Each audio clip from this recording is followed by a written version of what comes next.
Media 2 Africa. L'Afrique vous parle.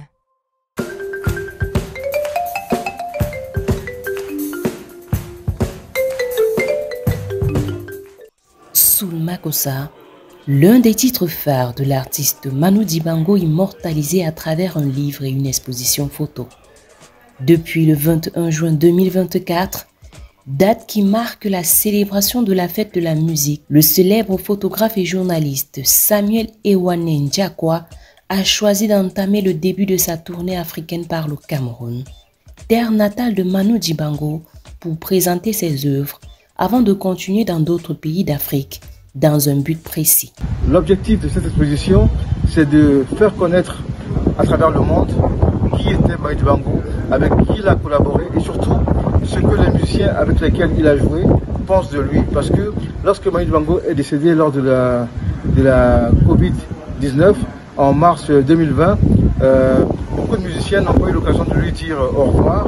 Et donc c'était pour moi l'occasion de leur donner la parole et de l'interviewer à peu près 90 qui ont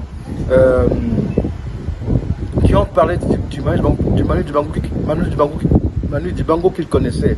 Et donc pour moi, ce projet marque le début d'une histoire, celle de Manu Dibango, à travers le regard de ces musiciens. Sur les murs de cette salle du Musée national de Yaoundé, des photos de Manu Dibango avec des artistes de renom, notamment ceux avec qui il a collaboré ou même partagé des scènes.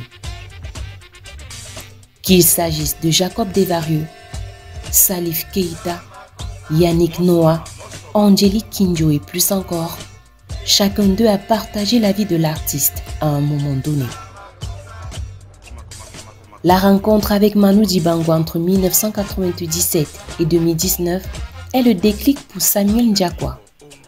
Dans les années 2016, il enchaîne avec des expositions sur le jazz, en s'inspirant de l'actualité, la culture, l'environnement et même l'histoire. Un beau mélange qui ravit les amoureux de la culture. C'est du bonheur, c'est pour la fête de la musique. À Yaoundé, au Cameroun, inaugurer une exposition qui s'appelle Soul Makossa Man du grand photographe camerounais Samuel Ndiakwa, mais c'est un privilège. Je suis plus heureux d'être aujourd'hui à Yaoundé qu'à Paris, parce que l'événement important, il est au Musée national. Retracer l'histoire d'une des plus grandes personnalités de l'histoire de la musique contemporaine, celui qui a su partager des rythmes qui venaient du Cameroun au monde entier, c'est exceptionnel. Avec une personnalité charismatique, qui a joué avec les plus grands musiciens, qui a gardé toujours un lien, un cordon ombilical avec son pays. Mais écoutez, merci à Samuel d'avoir fait une exposition, d'avoir fait un magnifique livre.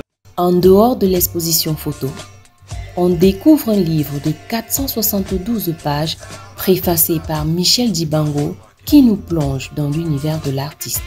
Le message du livre, c'est surtout de montrer qui était Manu Dibango encore une fois, mais surtout montrer un Manu Dibango travailleur, un Manu Dibango qui était aussi toute une école pour d'autres, pour certains musiciens, ses collaborations, son histoire, parce que Manu Dibango était aussi un philosophe, c'était aussi un directeur de publication, un journaliste. Donc à travers le livre, on découvre un Manu Dibango autrement que celle d'une biographie toute simple. Donc Manu Dibango était à la fois aussi un conteur, un musicien, un raconteur d'histoire et puis aussi un passeur, un transmetteur. Il aimait bien transmettre aux autres musiciens son savoir. Panafricaniste dans l'âme, Samuel Ndiakwa a choisi de rendre hommage à Manu Dibango, décédé le 24 mars 2020 des suites de Covid-19. Soul Makossa Man est une célébration et un hommage de l'impact d'un grand homme à travers des générations. C'est aussi un appel à la préservation de notre héritage culturel.